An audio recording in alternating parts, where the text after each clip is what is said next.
Hamas के हथियारों पर इजराइल का कब्जा हुआ है। TV9 के कैमरे पर हमास के हथियारों का जखीरा अब आपको दिखाते हैं।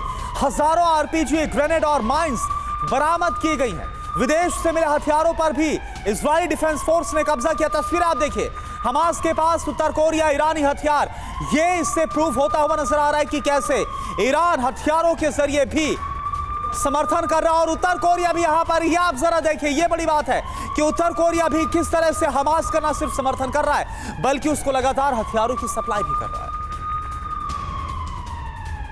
हम इस समय मौजूद हैं उस जगह पे जो आर्म्स एंड एम्युनिशन डिपो है, और ये इजराइल का वो एरिया है जो बहुत ज़्यादा संवेदनशील है, क्योंकि इसी एरिया में ना सिर्फ इजराइल ने अपने सैनिकों के आर्म्स एंड एम्युनिशन बल्कि वो भी आर्म्स एंड एम्युनिशन रखे हैं जो हमास से पाए गए। अगर आप ये जखीरा देख रहे हो, ये सिर्फ बताया जा रहा है कि 1% है हमास के पकड़े हुए चीज़ों का।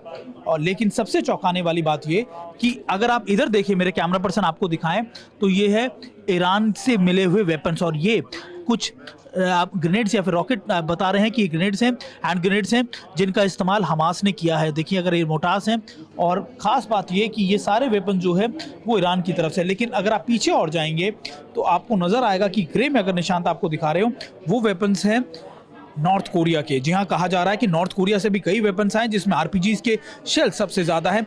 बाकी के ज़्यादातर शेल जो है वो ख़ास तौर पर हमास ने ही तैयार किए हैं। और अगर आप देखें, ये वो RPGs है, ये वो चीज़ें हैं जो हमास अक्सर अपने लिए इस्तेमाल करता था।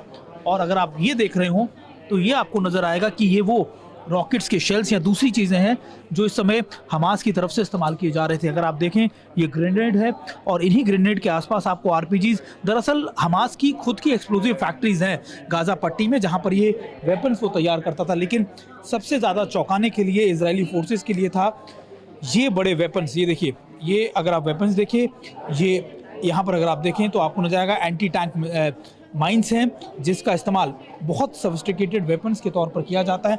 अगर आप देखें निशान, अगर वो आप दिखाएं कि वो वेपन जो हैं वो मैग्नेटिक माइंस हैं, यानी वो माइंस हैं जो बहुत नए हैं। और इसी वजह से सबसे ज़्यादा इजराइल की सेना को चौंकना भी पड़ा, या फिर उनको शौक लगा कि किस तरीके से इन वेपन्स का आना अपने आप में कितना इम्पोर्टेंट था इजराइल हमास के लिए। और देखिए, मेरे कैमरा पर्सन आपको दिखा रहे हो तो ये माइंस, अलग अलग माइंस हैं। अगर आप देखें, यहाँ ना सिर्फ माइंस बल्कि जिस तरीके के मैग्नेटिक टैंक्स के लिए जो माइंस हैं वो इस्तेमाल किए गए। फिर IDs का इस्तेमाल किया गया। ये IDs हैं जो लगातार उनके कॉन्वॉयज को टारगेट करने के लिए किया गया। और फिर बड़े माइंस भी हैं जो हैवी टैंक्स या फिर आर्मर्ड व्हीकल्स के लिए इस्तेमाल किए जाते हैं। दरअसल इन सारे वेपन्स का इस्तेमाल हमास इन इलाकों में कर रहा था। और ये बहुत इंपॉर्टेंट है क्योंकि इजराइल को भी नहीं पता था कि अभी कितने ज़्यादा आर्म्स एंड एम्युनिशन जो हैं वो इजराइल की फोर्सेस यानी हमास की तरफ से इस्तेमाल किए जा रहे हैं। तो हथियारों के जरिए जो खुलासा हो रहा है, इसी पर हम बात करते हैं। हमारे साथ जो खास मेहमान मौजूद है, पहले उनका इंट्रोडक्शन आपसे करा दें। Major general Sanjay Soi sir as a defence expert हमारे साथ मौजूद हैं। Air commodore SP Singh sir as a defence expert हमारे साथ मौजूद हैं। और साथ ही हमारे साथ कुछ और भी खास मेहमान, प्रोफेसर सतीश भी इस वक्त हमारे साथ मौजूद हैं। प्रोफेसर सतीश, इस वक्त मैं आपके पास रुक करना चाहूंगा। जो ये लिंक स्टैब्लिश होता हुआ नजर आ रहा है, ये क्या बतला रहा है? क्योंकि यहां पर आप देखिए, ईरान तो समर्थन कर रहा था, ये सबको पता, लेकिन तार बहुत दूर तक जा रहे हैं, तार किम जोंग उन तक जा रहे हैं। ये क्या प्लानिंग थी हमास को फ्यूल करके?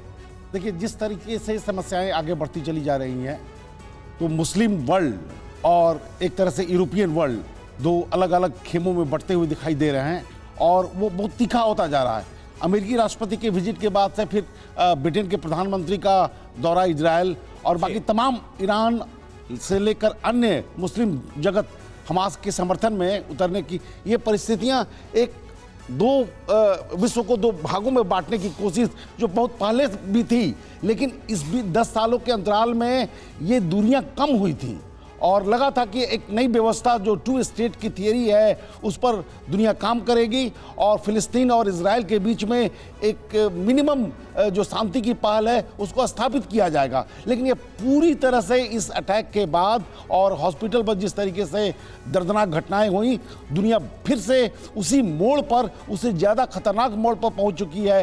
अगर ये कंटिन्यूटी बनी रही तो उम्मीद है कि समस्याएं और ज़्यादा विकट होंगी। तो ज़रूरत है इसे रोकने की। यूएन के जनरल सेक्रेटरी जो है उन्होंने भी विजिट किया हुआ है, उन्होंने भी अपील की है। भारत ने स्पष्ट रूप से कहा है कि आतंकवादी हमले को रोका जाए और साथ में ह्यूमैनिटेरियन एड और इंटरनेशनल लॉ को रिस्टोर किया जाए। ठीक है सर। और ये हम देख भी रहे हैं सर कि दुनिया दो धड़ों में बट गई है। हमास वर्सेस इजराइल की इस जंग में कई जगहों से बयानें भी सामने आ रही हैं और ईरान ने तो कड़ी प्रतिक्रिया भी दी है।